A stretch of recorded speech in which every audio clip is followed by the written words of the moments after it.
This episode of The Candid Frame is supported by Fujifilm's new integration with Frame.io, Camera to Cloud. A new integration between Fujifilm and Frame.io makes it possible to transfer images or video to the web directly from your Fujifilm camera using C2C technology. Find out more by visiting the link in the show notes or our website. It might or it might not surprise you to know that I was shy and self-conscious for most of my life. I felt very awkward around people I didn't know. And I never developed that skill of small talk, making me pretty awkward and useless at any kind of social gathering.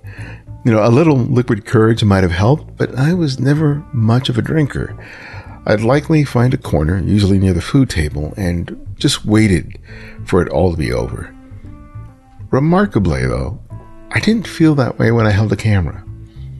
With it, I felt emboldened to approach people, often strangers, and just strike up a conversation.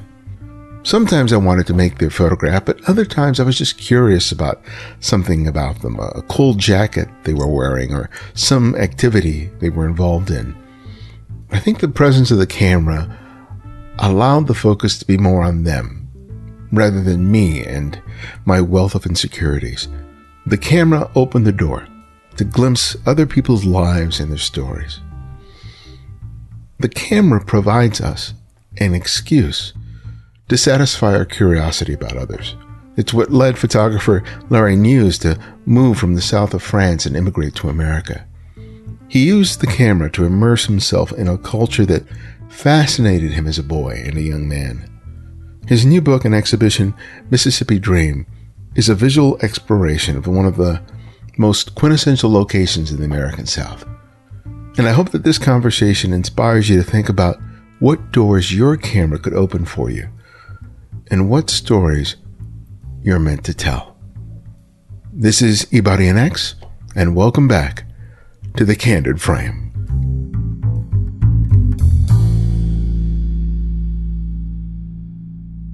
So, welcome, Larry.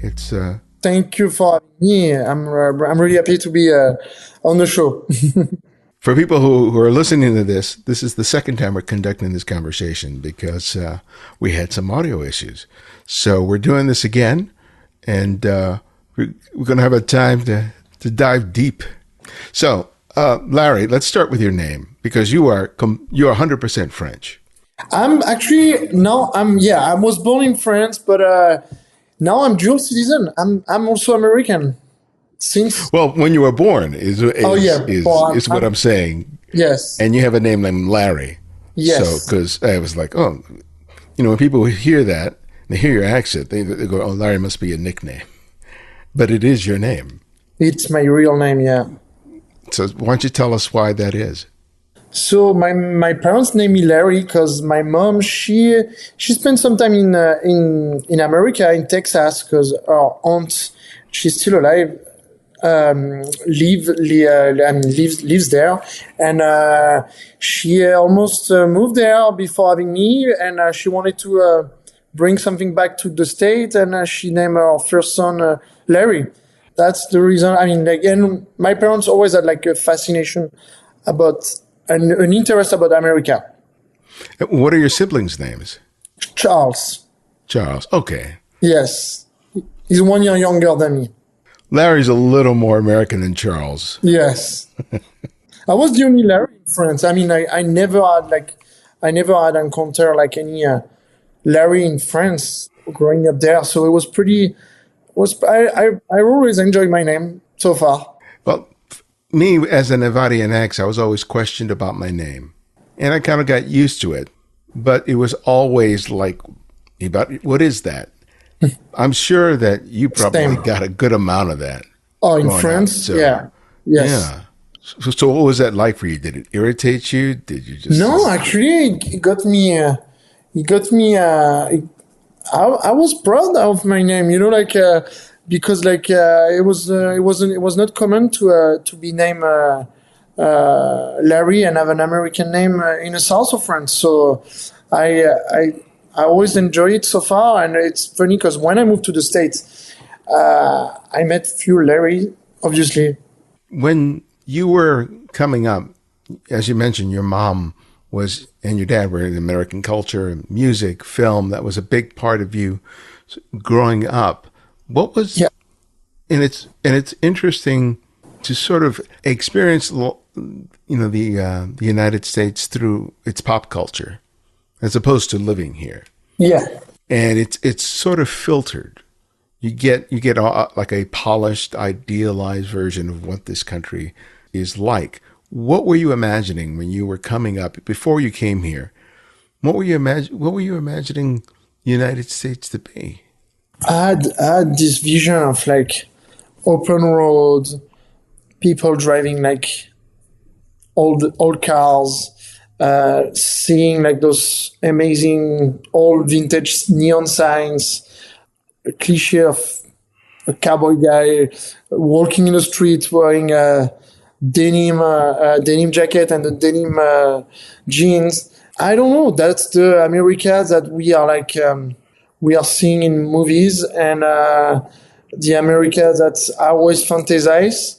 So moving here in 2010. I mean, I came here before moving to officially moving to the state, but um, it wasn't like how I pictured it in my mind.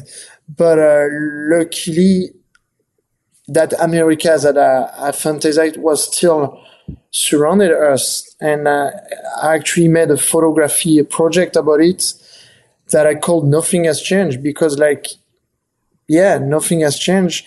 That America is still alive, very rarely, but you can still find it. Yeah, because depending on where you are in the country, there are places where that sort of look from 50, Nostalgia. 60 Yeah. years ago still exists. For example, in Los Angeles, you get pockets of that. Los Angeles is constantly rebuilding itself, right? It will tear down something, put something new. So you'll only see little glimpses of what it was like decades ago. But if you go to a city like New York or Baltimore, the city as it may have been during that period where all those great photographs were made by these great photographers, you can still see it. And then if you go through, the South or Middle America, those small towns, even though they have been sort of supplanted by Walmart and that whole culture, you can still see some of those very scenes that were photographed by photographers from the FSA or Absolutely. William Eggleston or Larry Frank. So when you did on that project, how did you go about sort of finding it, especially since you were sort of new to the country? That was like exciting and also a mission, like every time I was like traveling. So for that project, I really wanted to go everywhere in America. So every time I was like traveling in a different state, I was always avoiding like cities. I always wanted to go like explore like small towns because I think like if you want to see this old America, that's where you need to go to find it. So I was I was like working different ways. Either like I was driving like with like nowhere to go, and that was the best because that's where like you're getting surprised when you see like, I don't know, like a whole building or like something that remind you like the past. But also what I was doing from home, I was like going on the internet, and I was like exploring small towns on Google Maps, and it was very interesting too because I was like getting excited to my next journey. So I was from home capturing like some screenshot of like places that I wanted to visit, and then eventually like I was going there, and I was waiting for the right subjects to pass by, or I wanted to be surprised to capture like a character walking in the street. Yeah, so I was scouting from home sometimes. I think it's a fantasy held by many photographers, the idea of hitting the road, a la Robert Frank, and just making. Yeah, big inspiration of mine. Yeah. And when I think about doing it, I think about how I would approach it. I mean, there's something to just driving and then just seeing what you find. And the other is doing kind of a little bit of research so you have some sense of where you're going. You're still open to serendipity and chance. There was a photographer I remember who I think did a series on towns that were called Normal. Okay. So they were like a variety of towns all over the country called Normal, and he would travel to those destinations to make photographs in those towns. Yeah, I have a friend it's funny you mentioned that. I have a friend who's from Normal, Illinois. Okay, cool. Yeah. So I think there's something to be said for having some sort of an agenda, but not having it be rigidly so. Right? Totally right. So when you were going to these places, how much time before you actually sort of hit the road would you say you dedicated to research before you even went out and made your first photograph? So as the project went further, like in years, like early days, I was like spending like maybe like 2 weeks in the state of Nevada, just like driving around, going like to small towns. But as like the project like took shape, I knew exactly where I was going, and that's what I explained like earlier. I was like scouting from home on my computer locations, making sure that I knew exactly where I was going. But usually, like I was like I was living in Los Angeles at the time, so I was flying from LA to the nearest city, renting a car, and just hitting the road and trying to capture as much as possible to make the trip worth it. I've visited France many times. I'm studying how to speak French right now. Nice. And one of the things that I'm sort of learning culturally is that French are very private people. They're not like Americans where they will just sort of strike up a conversation and share like personal information about themselves. True. So when you come here to the States, you have a certain advantage in terms of that people are maybe very curious about you, and you can start a conversation and you can, talk to them about making their photographs or being invited into their workspace or something like that. Tell me about you sort of getting used to that, because if you grew up in a culture where you're kind of usually very private and you don't sort of quote unquote intrude into someone else's space or into their business very easily, was that an adjustment for you coming here and leveraging Americans' openness so that you could make photographs? The only issue I had that was probably like just the language barrier. Like sometimes I have a strong accent, as you can hear. So I was like struggling sometimes just to have those people understanding me. But I've always been like very social and very like not shy about like starting conversation with strangers. So the way I was like operating, for instance, I was like going to a small coffee place in a small town by myself, looking at some characters getting in the restaurant, and I was just like introducing myself, trying to explain what my journey was, and most of the time they were all excited to hear more about it, and they were like willing to help me. So I really like my 6-year journeys working on traveling all across America. I didn't have any bad encounter, not that I recon, but I didn't find any issue to let those people allowing me to photograph them, or even sometimes they were like inviting me to their house just for me to be at their shadow and capturing their everyday life. I think one of the challenges when you have such a sort of a wide net that you're casting in terms of the kinds of photographs you can make is that you can create a problem for yourself, that you're photographing a lot, but there's no focus, right? Mm-hmm. It can be very different if you go, okay, I'm going to photograph, preachers in churches that have less than 100 congregants, right? There's a focus. And Yeah. so you eliminate a lot of other photographs that aren't conducive to that. But when you're looking at a much broader scene, you're looking at places, you're looking at people, you're looking at the relationship of people to those scenes, and you're traveling all over the place. How does that sort of evolve? Because you don't want a situation where you have tens and tens of thousands of photographs that you have to Yeah. filter through, because then that in itself becomes overwhelming. You may have some wonderful photographs in there, but you really don't know where to start. So how did you deal with that? So it all started in, I think that was 2011. I was commissioned to do a photo shoot in Southern California in a desert, and I was running late. I remember, and I was driving like on an open road, and I saw like two cowboy guys walking on the side of the road.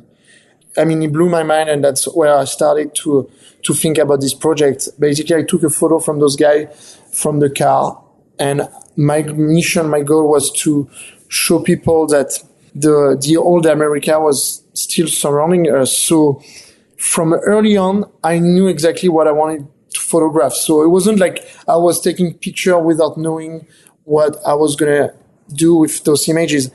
I had the plans from day one, which was traveling in all the country and showing something special from every single state that reminds that something from the past, but nowadays. And so I was making research if I was like going to, I don't know, like in the East Coast, like if I was like in Florida, what I wanted to photograph there, like I was like trying to get in touch with like some locals and getting them aware of what I would like to photograph. And they, like I say, like they were all like pretty welcoming, and they wanted making sure that I would be able like to capture what I had in mind. My plans was already made, and I knew what would be like the final goal, which was like to have like a format of a book with all these photographs. So because I always believed in print, and for me to be to have this project accomplished was to have it as a book, but also being published. That was a really important matter for me. Yeah. The first project and your subsequent projects have taken, a period of time, a couple of years, in order to produce the work. So, and you're not continually out there for that entire period of time making photographs. You go back and you're working as a photographer, but then you find time to go out and spend maybe a couple of weeks or something. Yeah. Making photographs. Talk to us about doing it that way, because I think many people who aspire to do that think that, oh, I can't afford to do that. I don't have the money to be able to spend that much time out there making all these photographs. But there's so many photographers just like you who are working, but sort of make the decision to find some time and resources to be able to dedicate to this idea that they have. So tell us about what that looked like for you. So I was like trying to find the best way for me to travel and without spending too much money, and sometimes like even making money on the road. So the best way for me was like touring with bands, because when you're like touring with bands, we're playing like every night, like a different city, a different state, and sometimes we have like some free time. And I was like trying to during the day, because usually like shows are by night. During the day, I was like driving around by myself, taking photographs for me. And by night, I was like photographing a band and getting paid for it. And all my expenses was covered. But it wasn't the case for every state I documented.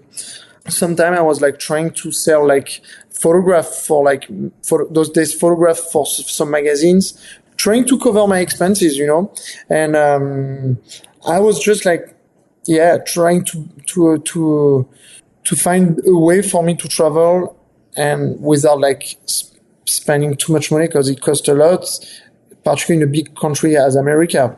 That's why it took me that long to finalize the project. It could sometimes, when you're doing a project over that long a period of time and finances aren't abundant, and, there's some weeks or months where you're struggling, I can imagine that there are times where you just put off, you keep procrastinating about, setting a date for the project. Mm-hmm. And you're at risk of sort of letting it sort of atrophy on the vine. Just because you're prioritizing, well, I have to pay rent. Oh, I have to pay a car note. Oh, I have to pay the insurance. And what you think is going to be just months can turn into years. So talk to me about reinforcing your commitment to the project, especially when you're just trying to make a living at this. Yeah. Because I was younger, and maybe like that's who I am. I'm not someone who's like giving up. And when I started that project, I never like spread the word to maybe a few friends of mine knew what I was working on, but I wasn't someone who was like telling like what I was doing. I just kept reminding myself, like, you started that journey, you gotta go through it.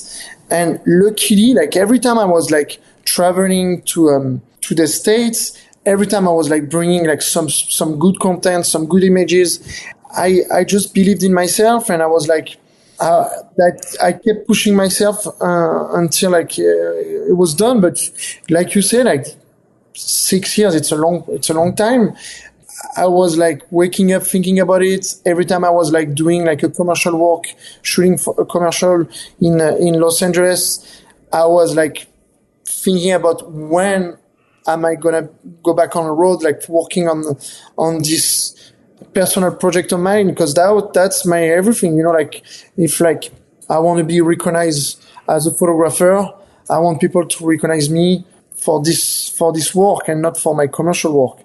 Because my commercial work is like my bread and butter, but this is like, I keep saying like that's my baby, because I live for it, that's what makes me happy, like, and that's why, like I decide to shoot on film, because the result, there is nothing better than when you photograph pictures that came like the way like you see it in your mind, and that's such a pleasure that I can't even describe. Like it's so exciting, and I'm having a hard time to explain, because that's just a sensitive subject that I'm like, it's who I am. Like every day I'm waking up, I can't wait to be on the road, and I can't wait to be like working on my personal project. I think one of the advantages of shooting a project like that on film is, and some people see this as a disadvantage, is that you don't get to see the pictures immediately. Mm-hmm. But for me, I think why it makes sense to shoot that way is that it keeps you in the moment. It keeps you present. Mm-hmm. Because when you make the photograph, you don't get distracted by the screen. True. So you continue to be focused in terms of what's playing out in front of you. And you may not see those photographs for days or weeks. Depending on how long that you're out there. And I think that's really kind of important, to stay focused and stay committed to what you're doing. And you're giving like 100%, because you're making sure like your frame is good. You're making sure your light is good. You're being there. You want to make sure like you have the right setup, because if you were like shooting digital, you can shoot another picture and you can see it right away, and you can mess with the lighting and everything. No, sometimes I had like, if I'm lucky, I have 2 chances to photograph the same photo, but most of the time it was just once. And the stress flying back home to Los Angeles at the time, driving the day after to my lab, and like waiting to see like, that the picture came on the negative, that was such a great pleasure, because until like you see it alive, you don't believe it, and you can go back on time, because it's too late, Yeah, because anything could have gone wrong, and you don't know for sure until you see that process film. Yeah, something that I experienced working on my second project, Mississippi Dream. I decided to photograph with those panoramic cameras. One of them is well known because that's the Wide Lux. But those cameras are so tricky. You know, like they can like tear your film apart inside. But you never know once you're shooting. You find out when you're like dropping your films at the lab, you find out that your film are like tear apart from each other and you lost all images. So that's why, you know, like, I've been disappointed and it broke my heart because, you know, like when you know that you shot a photograph that it's going to be like good, you know? Yeah. And when it doesn't appear, it's very frustrating. So, I had to have like a plan B and a backup plan. So I was photographing with 2 panoramic cameras. That's why, you know, like I say panoramic cameras and I don't say like only the Wide Lux because I add like a backup less expensive than because the Wide Lux now it's, I mean, on the internet, they're like pretty expensive because they're not around. So I couldn't afford like 2 Wide Lux. So I had like a Wide Lux and, an Horizon 202, which is like the Russian version of the Wide Lux. But the camera is as good as the Wide Lux. Not as good looking, but the pictures itself, they are as good. And he helped me out big time because like that camera, I could rely on that one. When you're shooting with film, not only do you have the film that you have to buy and take with you, like you said, you were shooting a variety of different formats. And for me, I'm always thinking about how much or how little gear do I take with me? Mm-hmm. Right? Because there is as much equipment as there's out there and that you may own. Sometimes all of that stuff is way too much. Oh, so tell me about it. Yeah, that's the photographer's problem. Yeah, so you learned a lot from that first project. So when you did Mississippi Dreams, how did that first experience impact how you chose to shoot it and what equipment to take with you? So, you know, when you shoot with those panoramic cameras, it's not like you're bringing like different lenses. I was actually traveling pretty light. I was like carrying my Wide Lux, my Horizon 202, and that was it, because, you know, like you only have like one lens on it. And there was most, but the gear I was carrying was like the film, you know, like if I was shooting inside, I was like carrying like a bunch of like 3200, outside obviously like 400. But on that project, that was pretty easy to pack my bag before like going to Mississippi. I knew exactly what to bring. It was just like a matter of like which camera to use when I was like in the street and seeing like a subject or someone that I wanted to photograph. Sometimes I was like, okay, which camera should I shoot the first picture first, you know? I think the last year, because I worked on that project for 3 years, the last year I was relying mostly on the Russian camera because I had too much issues with the Wide Lux. They are very fragile camera, and at the end of the project, I was having like what they call like bending on the film. So my photograph had some lines, and that was ruining the images. So at the end of the project, I was mostly like shooting with the Horizon camera. So why did you choose to focus on Mississippi for the second project? Well, while working on Nothing Has Changed, the first book that we talked earlier, I drove through the Delta in Mississippi.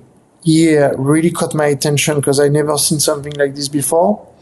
And I was like, I got to come back and do like a longer project here. I didn't think about a book first, but I was like, I knew that I wanted to come back to spend more time in Mississippi. And then the pandemic happened. I was home in Los Angeles. I was getting ready to go back on the road, and all I was thinking about was Mississippi. I always like had a fascination about like, not fascination, but an interest, I want to say, about like about blues music. And so obviously like the blues is from Mississippi. So just by being home and listening to lyrics from their songs, my mind was already there, and I knew exactly what I wanted to photograph. Basically, like Mississippi Dream is like a love letter to Mississippi and a respect to the Mississippians, because Mississippi is like the poorest state in America, which is really sad, but also like it goes back to what we said earlier. You can still find those like old buildings from the past. You can totally see like the past still surrounding those towns over there. And as a photographer, it's very exciting. But as someone that lives there, like they don't see like much evolution than we can see like in big cities such as Los Angeles.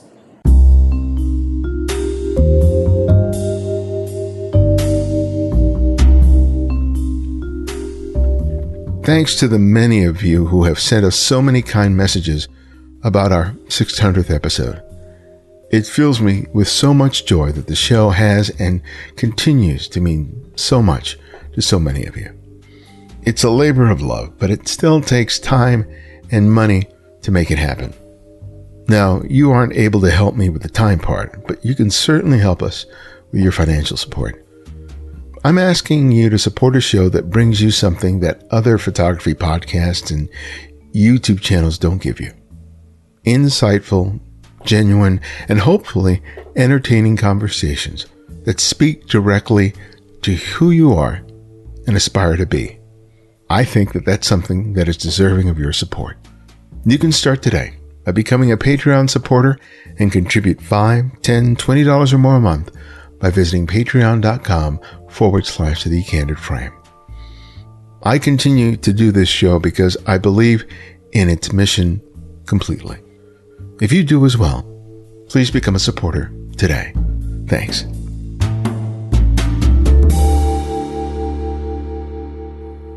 How is it for you? Because the majority of people in the photographs are African American, they're black. Mm-hmm. For you, not only as a white man, but also someone from another country, what kind of concerns did you have about how you photographed those communities? Yeah. Because especially since, there's a long history of photographers from outside of communities coming in and documenting the Manuela state. Yeah.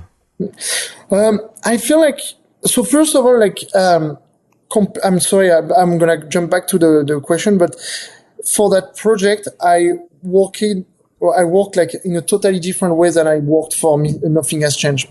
I invited my one of my good friends, Brooks Gallo, that I met in 2019 when I was on tour with a band. He was one of the bass player, and we started about like doing like a project together. And I was like, I mentioned about Mississippi, and he was really excited to come along with me on this journey. And he's from Utah, and he's American, and so he wanted to do like the text of the book, and my mission was to be focused on the photograph. So the two of us, we started like traveling back and forth to Mississippi, and we introduced ourselves like to the community, and before like taking any photograph, we were like just like like normal people. I want to say like just introducing ourselves, explaining what we were working on, what was our goal with this photograph. And same as Nothing Has Changed, like those people, like they were like intrigued. Why there's two white boys like coming here, taking those photographs, being excited and also fascinated about like our culture. So I think it was like a mutual respect, because, like I say, like we are like good people. We only see like the good in everyone, and I think like people can see that in me, or like in Brooks, in us. So they were like nothing but like welcoming, and that's why, like that book is dedicated like to this like community and like to this great people in Mississippi. And that's also why we decided to call the book Mississippi Dream, because all these people that we met over there, mostly like they I don't want to say they are poor, but they mostly don't have much monies. But one thing that they all have in common, they're all happy and proud to be from there. Neither like because of their culture, because of like what Mississippi is well known for. So like, if like I mentioned about the blues, like every time like they see, and particularly me as a foreigner, like talking about blues, and they are like, they are proud that Mississippi is well known like overseas because of like the blues, for example. Mm-hmm. So they always like believed in our project. We had a chance to photograph like an African American tradition, which is like river baptism in this lake in Mississippi called Moon Lake, and they've been doing this tradition for like over 100 years over there. That's something that I really wanted to photograph, and it was difficult because of the pandemic happening here in the country. It was difficult to make it happen, but also like to have them like being comfortable with us, taking the photograph and being close, like during the pandemic. So first I was a little bit disappointed because like those photographs, everyone is wearing mask on it. But looking back, now I appreciate those photographs, because I don't know if, and I hope we won't have to live something like this again. But it was just amazing to be able like to experience it, because that's a beautiful ceremony. I mean, if you're religious or not religious, but like just to be out there and just seeing like those people and just have like a good spirit. We all brothers and sisters. There is like nothing bad, and that's beautiful to see that you can still find people like this in the world, and also particularly in this country. So nothing but grateful. Yeah. And I hope you can see it in those photographs. When we first talked, we talked about the sort of the image that you had of America, across the ocean, the sort of idealized United States. And then you kind of came here and you lived here, and then you kind of realized that there's a much different version. Oh, absolutely. Going down to Mississippi in the South, you get to see sort of the impact of economic disparity, racism, the history of Jim Crow. You get to see how sort of the legacy of all that and how it impacts people's lives. And though it did inspire a lot of art and culture and music, you get to see in America that most people do not see. And for you, being immersed in that and sort of coming out, what are your thoughts in terms of how you see America after having spent time with those people, and you get to see the real America, the real America in terms of the darker things, the inequality. Yeah. How does that leave you feeling and thinking about the country that you've adopted? Yeah, that's a good question, because like I feel like I'm a dreamer, and I'm like I'm only seeing the good like in everyone, and I spend like I've been living in this country for long time, and I've seen good and bad. I've been through like some personal stuff that were very, very dark, and I can speak. I'm not someone who's like, I travel in all 50 states, and I've seen the good and the bad. But I'm also a believer that you can show the good stuff, and I'm thinking about like the future generation. Like if you only like see bad stuff on the TV, that doesn't make you, that doesn't inspire you, or that doesn't make you like get out there and try to do something good. And my goal and mission is like to show and to do something good and to show that America is beautiful and you can still find like amazing people. And as a citizen, I'm proud to be citizen because I also met like the most beautiful and amazing people in this country. And, I think that there is good and bad everywhere, even where I'm from, just like trying to see the good. And my goal and my focus was only about like showing like the beauty of the country, and particularly like with Mississippi, I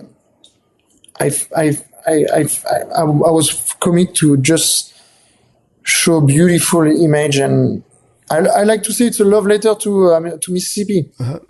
You mentioned that one of the reasons why these projects are so important to you is because you have such a passion for those kinds of photographs. That they're the kinds of photographs that really sing to you, and you want it to be known more for that than your commercial work. Yes. But how does the way that you shoot and that you see in these personal projects, how does that find its way into your commercial work? Well, I'm grateful because, like my clients, they can see like little details that I'm spot on. And, like if you look at my photograph, I like to make a certain composition, and I'm giving myself so much rules, so much so much detail. I'm focused about details, and I feel like there is a sort of nostalgia in my photographs, and that my clients want to reproduce for their like product that they are trying to sell, or like image that they are like trying to do. That's why I'm working a lot with like musicians, and all these musicians I've been working, they all have a passion or fascination or interest about like vintage or stuff from the past.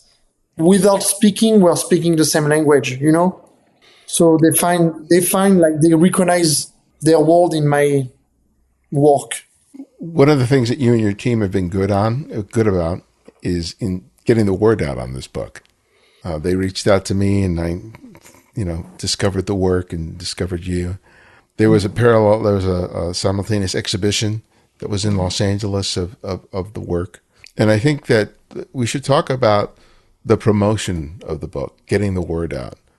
Because, you can make a beautiful and amazing book, but it doesn't matter if it's not getting in the hands of people who can appreciate it.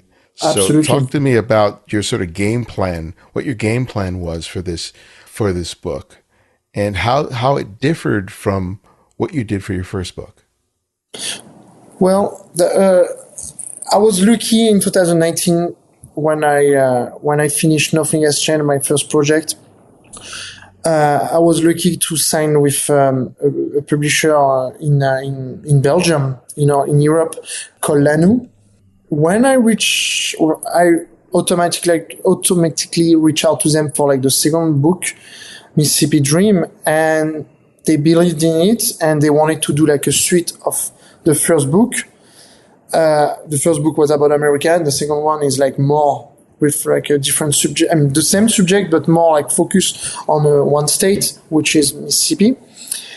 So I was very pleased about the work they did for Nothing Has Changed. They have a good distribution worldwide, which is what I want. Like I want my book to be out there, like in nice bookstore, in hope that it will end up like in the right hands. People who have a fascination about photography, not especially America, but photography in general.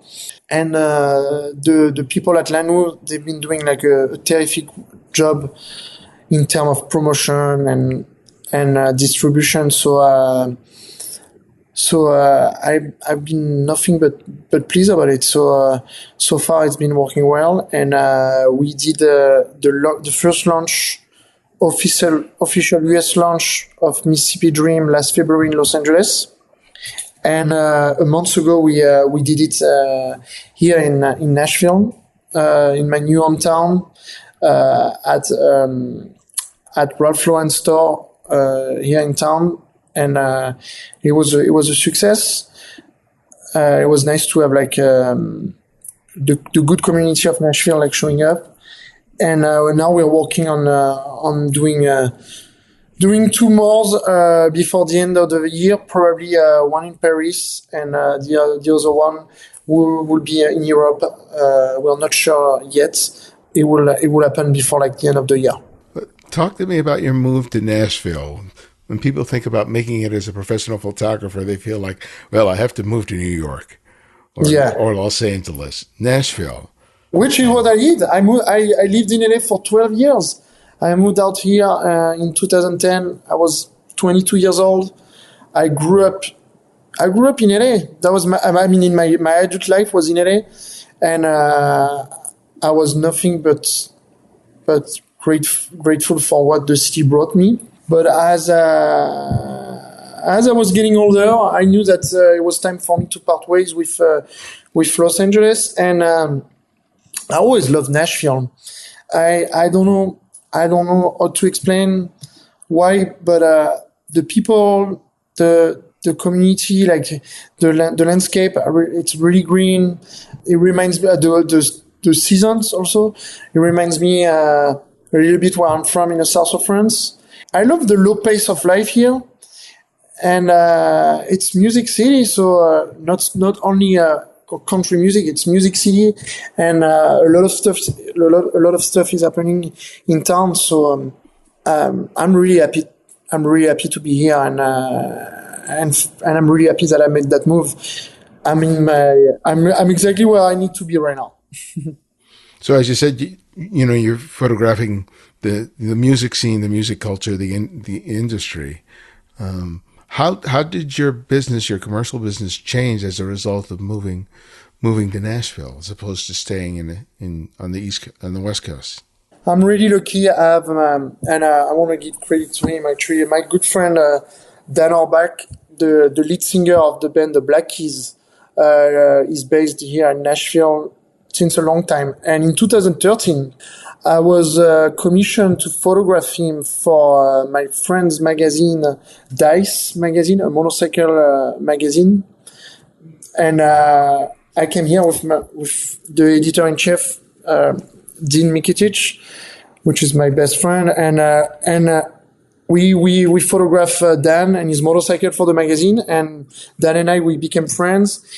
And in 2022, when I moved to Nashville, he offered me to photograph for his music label called Easy Eye Sound, who was based in town.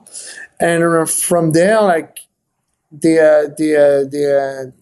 asked me if I was interested of like going on tour with his band, the Black Keys, and as their photographer, and I did it, and it was a beautiful journey, and it's still happening because we are about to go to Europe for the Euro tour in just a couple of weeks. I'm very grateful to work with those guys because they are like amazing. Dan and Pat, they are great guys, and they believed in me, and I'm giving my best to do the job, and and business wise, like it's been incredible since I moved to here. I'm really happy. That's a dream gig for a lot of music lovers. The idea of being able to photograph and photograph a great band, but being on the road is exhausting. It is exhausted. Like I'm about to turn 35 next week, and I'm still young enough to be out there and to travel, jump to plane every day and doing the commute of like being on the road. But we'll see where we're at in 5 years, But so far, I'm still excited to be out there, But talk to me about sort of the mindset, because those are two different mindsets. The mindset that allowed you to create Mississippi Dreams, and then the other sort of mindset that's required to photograph a rock band on the road. Yes. You're still making pictures, but there is just a way you have to sort of think about what you're doing. Yes, you need to have a short list. You need and also I'm photographing them like mostly like all the time during the day, trying to capture like candid moments and just like documenting like what's going on being on tour. But every night I'm shooting them like performing, and most of the show they are like the same. We are in a different city, but they are the same. And I'm challenging myself to do like something different every night, So, but which is also very exciting for me as well, because it's like every night feels like different. And before shows, I'm always like trying to make like a short list in my mind, and I'm chasing for this photograph. And when the show is actually happening, I'm chasing for those photographs. So it reminds me a little bit of me being in the streets, waiting for like a character to walk by in the street and being out there to photograph like the right moment. And it is the same with them when they are performing on stage. Do you have to turn around these images fairly quickly so they can use it for social media? Yes, right away. Sometimes we finish the show and we are like doing a runner, what we call a runner. So we have to jump right away in a bus, and we're already off to the next city, because we travel in a whole country, and sometimes we're like driving all night. Our bus driver is driving all night while we are sleeping. But my job is like constantly on a run, and I'm like constantly carrying my camera bags with my computer, and I'm like editing those images right away, sending them to the band management in Los Angeles, and in the morning they're already posting images on social network and the media, and it's really like a teamwork. Do you find after the tour is over, you go over the images again because you had to do it under such pressure? And do you make some nice discoveries when you have a little more sort of lower? We wrapped the US tour last year, which was like almost 4 months on the road. Mm-hmm. I haven't looked at those images. They're all organized in my hard drive, and I haven't looked at those images yet. Wow. Because I'm still in a job right now. Like we are like on Wednesday, we are flying to Mexico City, and we are like doing a couple events over there for a couple of days. I'm going to have to photograph. I'm going to have to turn around. I'm going to have to deliver those images right away. But eventually, and at the end of the year, like when we wrap the Euro tour, we'll have like a lot of content, because it's going to be like 2 years since we've been working together on this project, and maybe we're going to end up like doing another book. Who knows? It'll be really interesting to see what the entire experience results. Again, it's another long-term project, but that one that, required you to approach it in a very different way. Yeah, but I'm trying to do also my way that I've been in the past with like Nothing Has Changed and Mississippi Dream, which is like very raw project. So I'm combining both. Well, my last question that I ask each guest is I ask them to recommend another photographer for our listeners to discover and explore, and it can be anyone, someone you've long admired or someone you've recently discovered. So who would that one photographer be and why?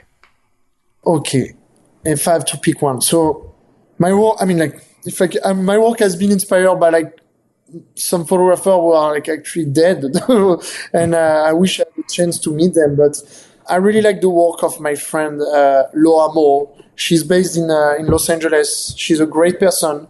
She's an amazing film photographer, and like the way she approached, like the way she photographed her subject, she's just like the whole combo is just amazing, because she's a great person, but also she's extremely talented, and she deserves to be recognized and known. That's awesome.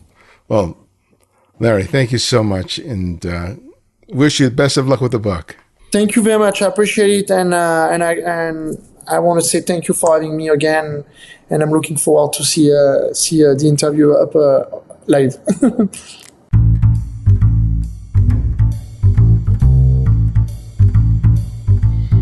Thanks to Larry for joining us. Find out more about Larry and his work by visiting LarryNiehues.com. And if you're a fan of our work, you can write reviews on whatever service you use to listen to podcasts and share a favorite episode on social networks, be it Twitter, Facebook, or Instagram.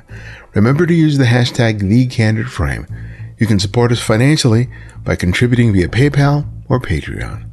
We've also relaunched our newsletter, and if you want to receive updates on everything related to The Candid Frame, as well as book recommendations and announcements for special events and workshops from us and some of our guests, please sign up by visiting our website.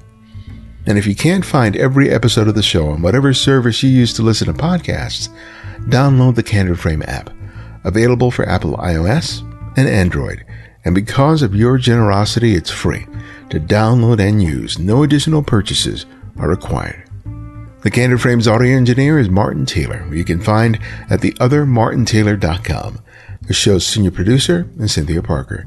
And this is Ibadian X, and this is The Candid Frame.